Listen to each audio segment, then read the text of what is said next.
Please help support the channel by visiting our Amazon store for items like the G7X Creator Kit, perfect for YouTube vlogging. Affiliate link below.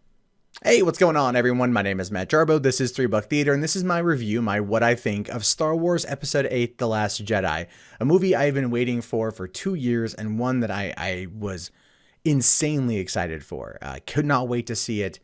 Have tickets still purchased for Saturday night, and while I am going to be seeing it and then also reviewing it from a secondary look perspective, I expect to lose some followers at this one. You know what I'm going to do? I'm going to do a general review, and then I'll do another video, I think, where I probably just say what I didn't like about it. Like go into more detail. So I don't want this to be like super freaking long. Now, this movie, when it was announced, I just want to start off by saying this. When it was announced that it was going to be written and directed by Rian Johnson, I was apprehensive. I was apprehensive because I felt that Looper was just a mess. A movie that had a lot of plot holes, plot points that went nowhere, a lot of just kind of, it was a good premise, but utterly wasted. See where I'm going with this? See where I'm going with this whole thing? I was cautiously optimistic when the reports came in about The Last Jedi, how much Disney had faith in Rian Johnson. They're giving him a new trilogy that he's going to be kind of the architect of. And then I saw this. I want to know how you can become an architect of dog shit. It's not that the movie's bad. It's not bad. It's mediocre. It's mediocre in ways that it should not have even been allowed to happen. And that, I think, is the biggest problem here. So let's start off with the general plot, because there's a lot of it. That's the other thing, too. This movie is so overloaded, so bloated with plot, that they expanded the timeline 2.5 hours long. It feels like it should have been a 5-hour movie. It should be 2 movies. It really should. If this movie feels like this was Empire and Jedi rolled into one, if you were going to equate Episode 7 to being like The Force Awakens. It takes place immediately following the events of The Force Awakens, where apparently the Resistance has been exposed. The First Order knows where they are. They're going to be assaulting the planet where their base is. Everyone's trying to evacuate. They bring in a dreadnought, and lonely Poe Dameron shows up with BB-8 to taunt General Hux. Very similar to how he taunted Kylo Ren in the very opening scene of The Force Awakens, only because he's trying to buy them time in order to make an assault on the ship and then be able to get everyone the chance to get away. And as a result, Poe decides he's going to be the big hero, calling a bombing run on the dreadnought in order to get it taken out. And in the process of this, pretty much all the Resistance fighters die, with the exception of Poe and like 4 other people. In which case, Leia gives him crap, demotes him for it, because, you know, he's hot-headed. And she sees that, but she's also trying to control him. So now they're trying to get away. They're still at the planet. Keep in mind, this whole movie takes place over the span of like 1 day. 1 day. Essentially, 1-2 days maybe. And that's where we start kind of getting into a weird timeline of events here. So at this point, right after the attack on the main ship, Finn wakes up. He wants to get to Rey. Rey is over on the island with Luke, trying to get Luke to train her. She hands him his old lightsaber. He looks at it, throws it over his shoulders. Like an old grumpy old man. He was like the Clint Eastwood in Gran Torino, but in Star Wars. Yeah, he had nothing but a grimace and a get off my lawn look the entire time. Like, what was happening to Luke? Like, I get Luke is upset. I get it. He's going to be a little resistant. I get it. But man, that was like over half the movie of him being just resistant and her trying to like prove to him that he should train her to be a Jedi. In which case, it just a whole mess of scenes of just of her trying to get his attention, essentially, and it not working, and everything else. And it's just a lot of grimacing and a lot of just why are we spending so much time here? It's not progressing the plot forward, and that was a big problem with it too. And there's spoilers, by the way, if you haven't already figured that out. And so, you know, Finn wants to get to Rey, and so he's going to run. And as a result, he ends up meeting Rose. Rose is the new character. She's the engineer. She's been stopping people from trying to abandon all day long because her sister died in the bombing run. Her sister got a badass moment where she basically was able to take out the dreadnought while sacrificing herself in the process. And there was a lot of that in this movie, by the way. At the same time, there is an attack on the main ship Kylo Ren shows up, blasts the main hangar. This is before that. Sorry, sucks Leia out into space, right? Because Kylo doesn't do it. Sorry, I should say Kylo's not the one who does it. He's gonna kill his mom. We see that scene in the trailer where he's like looking at it and whatnot. Doesn't do it. Holds off. 2 other TIE fighters or TIE bombers or TIE interceptors or whatever come in, blow it out of the water, end up killing Admiral Akbar. Just like that. Just straight up killing Admiral Akbar. Just, no. It's like, oh, hey, Admiral Akbar there. The joke I made to my dad in that scene was like, it's been 30 years and he's still an admiral? Pfft, damn. Talk about glass ceiling for the Mon Calamari, right? But the point is like they kill Admiral Akbar. Just willy-nilly, who cares? Never mind the fact that over the course of 30 years, he's become a beloved character. Yeah, he might be known mostly for a meme, but in that regard, he's still a beloved character. People like Admiral Akbar, and they just wasted the character. Leia gets sucked out into space. Okay, nothing wrong with her, by the way. No damages on her as she gets, blown up in an explosion, hurled out into the abyss, and then she wakes up and force pulls herself back to the wreckage, where she's able to then get inside and go into a coma. This then causes Poe to step up to Admiral Valdo, Laura Dern's character, who was a big known person, and she's, trying to establish herself, and she doesn't like flyboys like Poe because they're hot-headed. And so she basically just kind of dismisses him.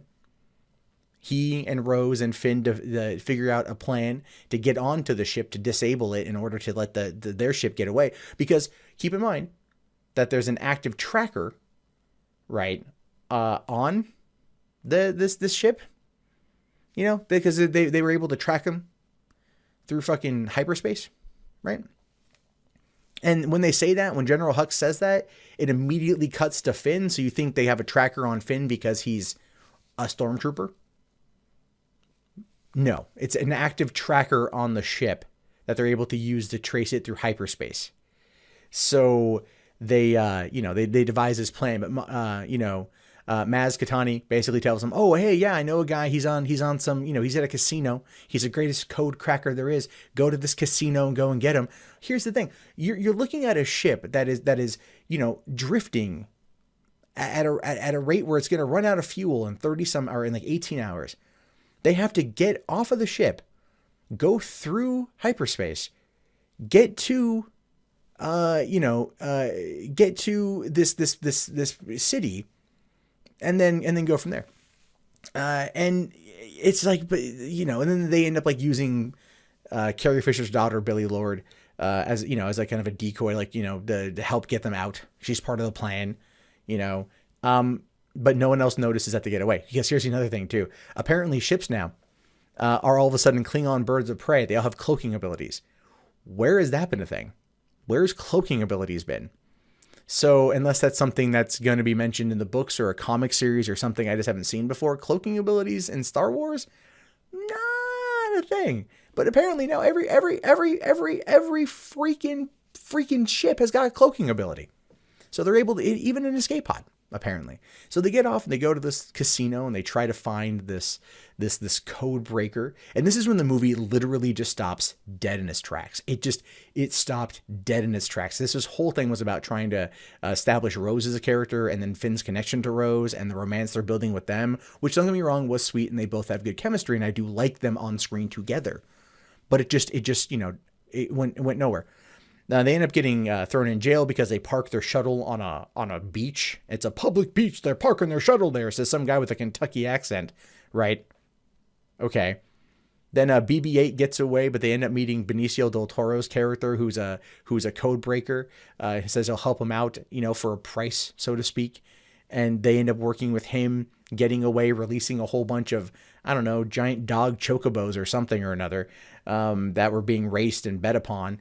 And they end up tearing apart the city because Rose hates people like this who make money off of war because her people were slaves or something. It was a kind of a ham-fisted emotional moment. Is what I'm trying to get at. Like her story was good, but the way that they presented it was just not. Then they end up getting into, they get back and they're on their way back to get to the ship. Rey and gets trained by Luke a little bit. She kind of goes into a cave very similar to Luke on Dagobah. That's the dark side. She tries to find out who her parents are. Luke's afraid because she didn't even question why she went down there. Keep in mind, this is a person who is not a Mary Sue, but doesn't know enough about the Force to fully grasp the light or the dark. Just knows them by name, essentially, by legend, essentially, how she knows Luke and everything else. The legends of Luke Skywalker are kind of a thing. And then she ends up going down there and everything. But here's where it gets weird. She starts having this Force connection with Kylo, right? Very similar to the way that Luke and Vader were talking at the end of Empire, having that connection back and forth. But then the connection is they can see each other, and then as it gets stronger, as they're communicating more, and they're having these character moments where they're trying to understand each other better and building up this romance, essentially, or this bond. And you don't know, are they connected because they're brother and sister? Because there's people saying that she was a Skywalker or she was a Kenobi, and then she's trying to find out who her parents are, and Kylo sees who her parents are. When they touch through this Force connectivity, this Force projection, if you will, which again, I've just made no sense as to that being a thing. It just felt far too powerful. Made no damn sense. And then you've got, Luke basically tells her what happened. He tried to kill Kylo. Kylo then slaughtered a bunch of younglings at the temple, took a few more and effed off. Again, not really understanding why. It doesn't make sense. I can understand Kylo running away after Luke trying to kill him, but then Kylo going in and taking everything out, because keep in mind, Kylo was trying to explain his actions as if he didn't do nothing. He a good boy. And that just went nowhere. It just went really nowhere in that regard.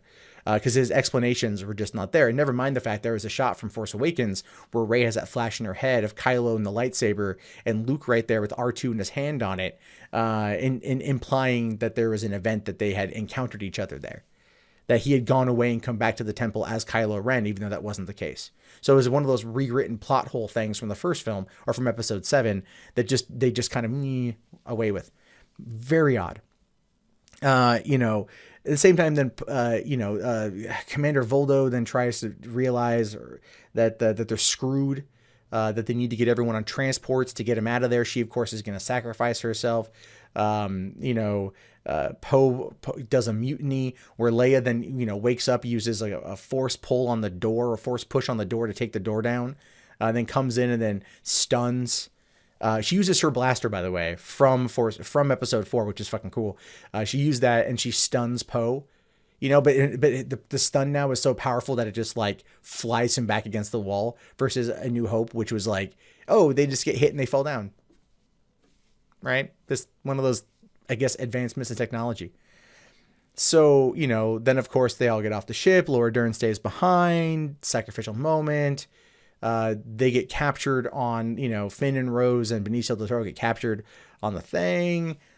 Phasma shows up for 5 minutes. They end up fighting. Benicio del Toro sells them out, before then, because he's like, hey, I'm a scoundrel. That's because basically he's a scoundrel character. He gets away somehow. Then there's in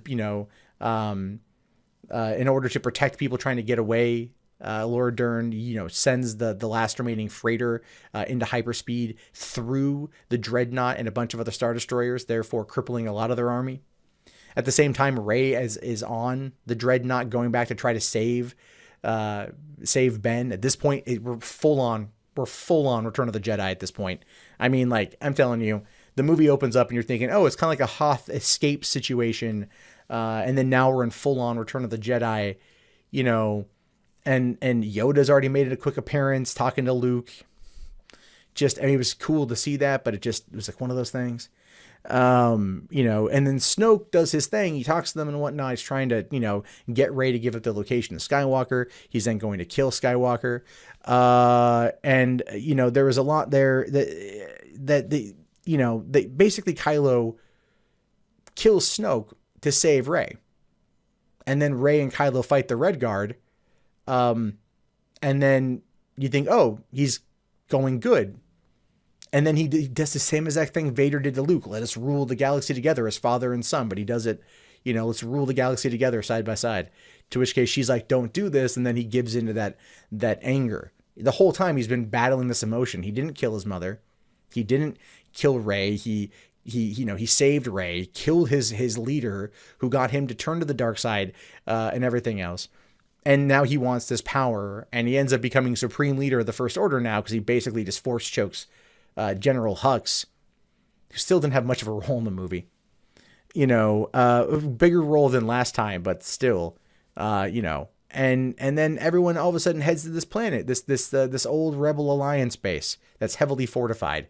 Oh, yeah. So they get there, and guess what? It's a white. It's all got white crystals on it. Do you think, it's like snow? It's not. It's salt. But now we're back to Hoth, because they're at a Rebel base. They're trying to defend it. Here come all of these, AT-A6s or whatever, these new AT-ATs, bringing a battering ram cannon. It was just Death Star technology that could break through a door. Sure, fine, okay, I can live with that one. And they go out in these ratty ass ships, and they're trying to fight, but it's really just for no purpose, because they're not equipped at all to even remotely take it out. Then Finn's gonna sacrifice himself. Rose saves him. Rose basically says that she loves him, kisses him as the battering ram cannon takes out the door. Think of the scene from True Lies where the nuke goes off and then Jamie Lee Curtis and Arnold Schwarzenegger make out. It's basically that. And then it's here comes Luke all of a sudden. But he looks like Luke did in the scenes where they were at the Jedi Temple when Kylo went all crazy. So his hair is all, he's 10 years younger or something. No gray in his beard, no gray in his hair. Looks like an older freaking Luke Skywalker. Goes up, talks to Leia for half a second, gives her these gold dice that he took from the cockpit of the Millennium Falcon. Keep in mind, we've never seen these gold dice before, but apparently they're freaking significant. I'm calling it right now. This is clearly going to be tied into the Solo movie. That's the tie into the Solo movie is those dice. Made no other freaking sense. We won't know till May. Then he goes out, and challenges Kylo, who then has the entire army of these AT-A6s or AT-16s, whatever they're called, unload on it. And there's not a scratch on Luke. So you're wait, is he force projecting himself here? How is that even possible? How is that even a thing? How can he even remotely do it? Then Kylo comes down and they fight, and he's, he basically Neo Matrix dodges all these attacks until Kylo strikes him and then realizes that he's just a ghost. Not a ghost, he's just a force projection. Because I'm thinking, is he a ghost? Did he die and he became a ghost, or what happened? And that gave him enough time for everyone else to get away, and Rey and Chewie and the Porgs, because now the Porgs are just little, they're vermin. They're vermin on the island. That's where they come from. Again, the Porgs are they're not cute little creatures. They're vermin. They're rats. But they're going to sell a lot of merchandise. They all rescue everyone, whoever's left of the rebellion or the resistance at this point. And then Luke says, hey, I'm not going to be the last Jedi. There's going to be other Jedi. We also find out that Rey's parents weren't a Kenobi, weren't a Skywalker. They just were they were just deadbeats who sold her off to a junker. They're dead somewhere. Kylo knows that. So that blows that out of the water. That theory that's gone around for a couple years is pretty much dead. And then you've got, then this is where I'm gonna make a video dedicated to this too, because this has really angered me.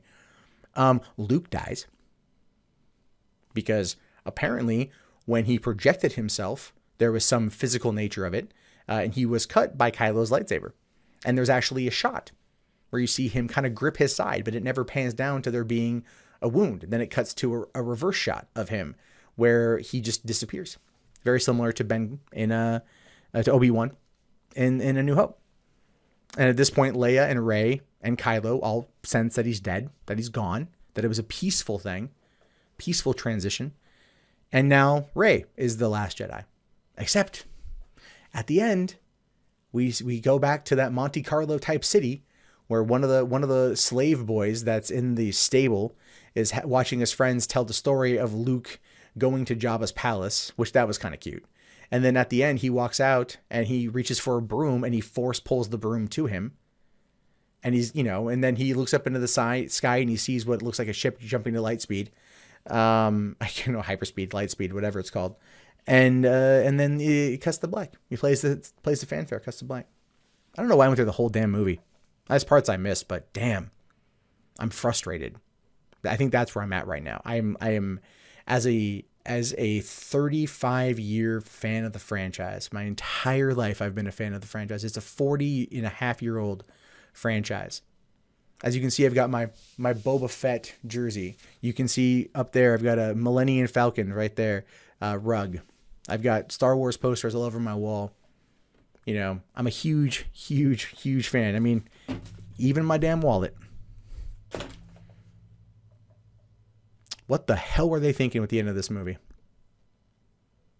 What the hell were they thinking? Were they just so anxious to get rid of the Skywalker saga that they couldn't give it a proper finale that you would care about? The death of Luke Skywalker should have had me in tears. In literal fetal position, crying tears. And it was handled so poorly and so terribly that now it makes sense that Mark Hamill was upset at Rian Johnson for what he was doing to this.